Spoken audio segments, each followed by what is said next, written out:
on, Cowboys head to New Orleans to face the winless Saints. After missing last Sunday's game at Carolina with a shoulder injury, Drew Brees said Thursday in an appearance on Ellen that there's not anything that's going to keep him off the field this Sunday. Brandon Weeden will be under center for Dallas. The Cowboys have won 10 straight on the road, but Weeden has lost 9 straight starts. Here he is.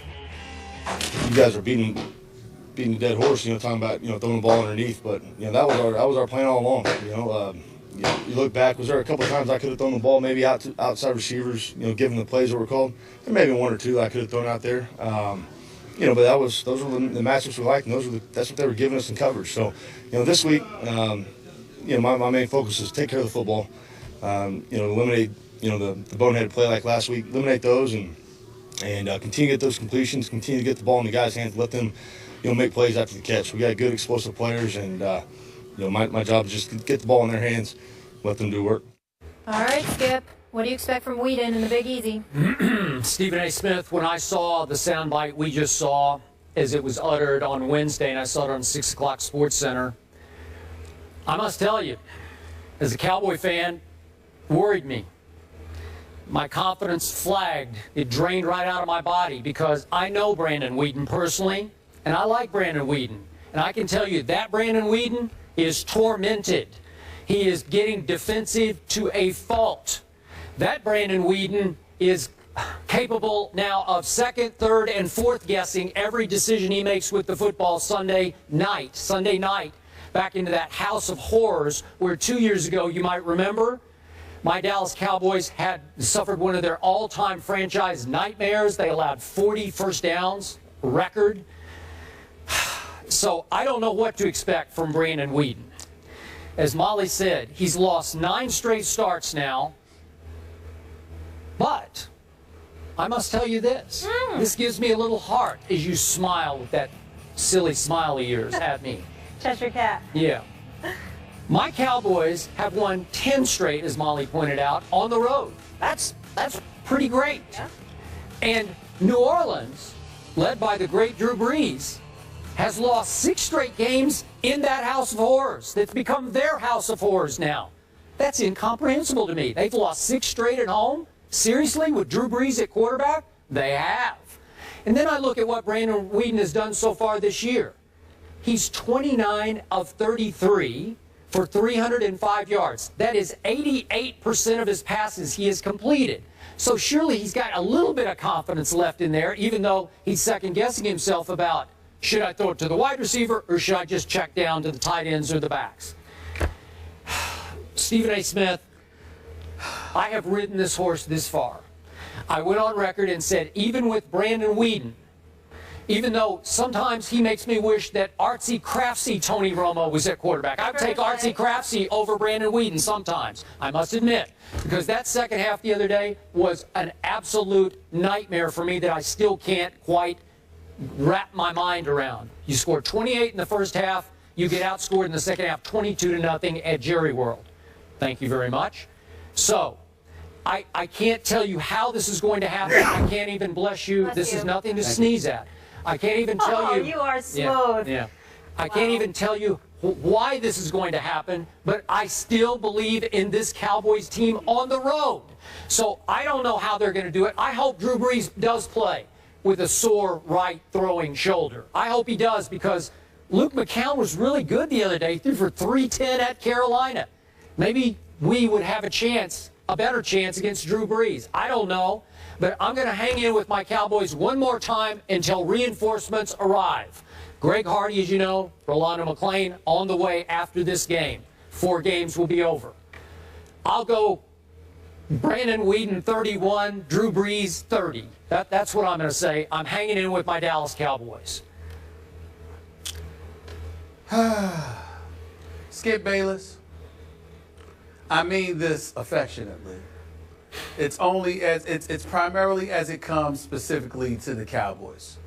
You're pathetic.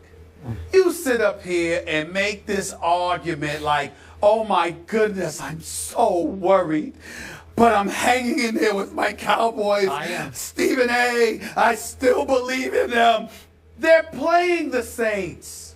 I mean, all of this against Seattle or Green Bay or somebody, but they're playing the Saints. Okay, the way Rob Ryan's defense looks right now, you can get an arena football team to go against the Saints right now, and they'd give them a run for their money. Now, I know that Luke McCown looked incredibly impressive in Drew Brees' absence last week. 31 of 38, 310 yards, just one interception. I thought he played very, very well.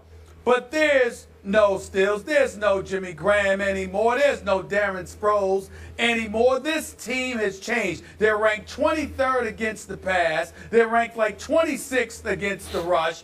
This team is a shell of what it once was a couple of years ago. And now the only interesting thing about this team is how long are they going to commit to keeping Drew Brees instead of taking him out of his misery and sending him someplace with a team that can actually play on a high level. There is nothing, absolutely positively nothing, that should be compelling about this game. The Dallas Cowboys should handle their business, even without Romo, even without Desmond, even without Hardy and Randy Gregory and all of these guys. It's the Saints. Wow. You know how I feel about the Saints. I told you before the season I didn't think they were worth much. I stand by it. It's Drew Brees, and then it's everybody else. And in fairness to them, it's not like I'm saying, oh, my goodness, they just don't know what they're doing. No. They're in transition. Sean Payton is a Super Bowl champion coach. He's already proven what he could do. We understand all of that. But what you have to understand, only 26 players remain for the 53-man roster they had last year. They just traded some dude to the New England Patriots, all right? We know Jimmy Graham is in Seattle. We understand that they're in flux right now. It's a complete makeover. They're drafting defensive linemen and cornerbacks and stuff like that. They are just they are transitioning. They're not what they used to be. The New Orleans Saints will be lucky to win 5 games this year. It's just that simple. The only reason we don't say it too often is out of respect and deference to the great Drew Brees. It's the only reason. Outside of that, they have average players. The elite players that elevated them to another level, that scared the living hell out of you whenever you had to come down to that Mercedes-Benz Dome, they're gone. It's over. Whatever we used to love about the Saints, they are no longer relevant in a championship conversation. It's been that way for a little while. We were just hesitant to say it. The time to say it is now. So I expect Brandon Whedon to have another good game against them. I expect Lance Dunbar. I'm not saying 10 receptions for 100 yards, but I expect him to have a good game. I expect Jason Witten to have a good game. I expect Cole Beasley and Terrence Williams to have a good game. I expect Joseph Randle to run the football effectively, because it seems to me whatever you can do against mediocre defenses always is applicable to the New Orleans Saints under Rob Ryan. The Dallas Cowboys are going to win this game in New Orleans because the New Orleans Saints are not that good anymore. Now, they could shock us because the Dallas Cowboys are always capable of sticking up the joint. But if I had to bet my money, I would bet my money on Brandon Whedon. And I'll go as far as to say this, Skip. It wouldn't even surprise me if the brother ended up passing for about 350 yards plus. Because it's the Saints. It's the Saints. It's the Saints. The Saints. Okay, give me a score. Are you like 45-14, something like? No, 3 touchdowns, 4 touchdowns. Hold on, wait a minute. Drew Brees is supposed to play. Well, that's what they said. If Drew Brees plays, they good for about 24 to 27 points. I say Dallas gonna put up over 35 though. I really do. Okay. And then again, it doesn't even matter, because all I'm trying to say to you, Skip, is this. It doesn't matter whether it's their offense, it's their defense. They're not the same team. They got really good players in certain positions, but they're not a good team. Okay, so if I'm hearing you right, 35-24 Dallas. That's sort of the ballpark of what you're talking about? That. Okay. Ballpark. All right, so one of two things is operating here. Either you are trying to turn the tables on me and jinx this Cowboy game for me, because you know how much it means to me to put one more in the bank before the schedule really turns tough, because New England's 2 weeks from now. Or Well, that ain't even worth talking about, because y'all going to lose that game. You heard it here first. Wow. But the other thing that might be happening here is you've been on kind of a negative roll with your picks this year, and so you're scaring me because you might just be swinging and missing, like just a big old swing and a miss. It might be. And listen, man, I deserve that. But I would remind you that the games that I've lost this year were similar to what happened last night with Pittsburgh and Baltimore. Games that should have come down in my favor, and all of a sudden stuff goes wrong. I picked the Giants to win the Falcons. They give away that game. I picked the Giants to beat the Cowboys. They got a 10-point fourth quarter lead. They give away that game. Those kind of things have happened to me. It's not like I've been off the cliff here. All right. My picks were coming down, and it's like they just blew it. I don't know. Well, it's like something An jinxed. accident waiting to happen. I will figuratively jump off the cliff if you have picked my Cowboys and they lose this game. Because, listen, Luke McCown threw a beautiful ball into the end zone to win the game at Carolina, whom you were raving about this week. And Josh Norman made a magnificent interception to save the day. And my Cowboys defense in the second half gave up 259 yards to Atlanta. Really? I hope you're right, but I think you're just trying to jinx me. Well, listen, I ain't get all my picks right. I got plenty of them right.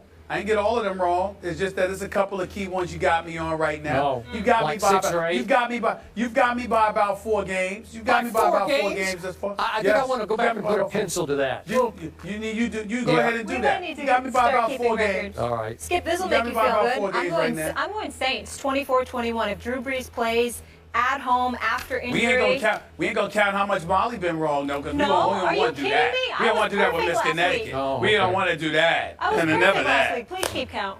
Roll the tape. Please. We have a Please. big Perfect. SEC matchup between the Hedges. Saints, you heard it here first. Alabama and Georgia haven't faced each other since 2012, and there's a lot of pressure on Georgia coach Mark Richt to get this signature win. Who gets the dub this weekend? We'll break it down next.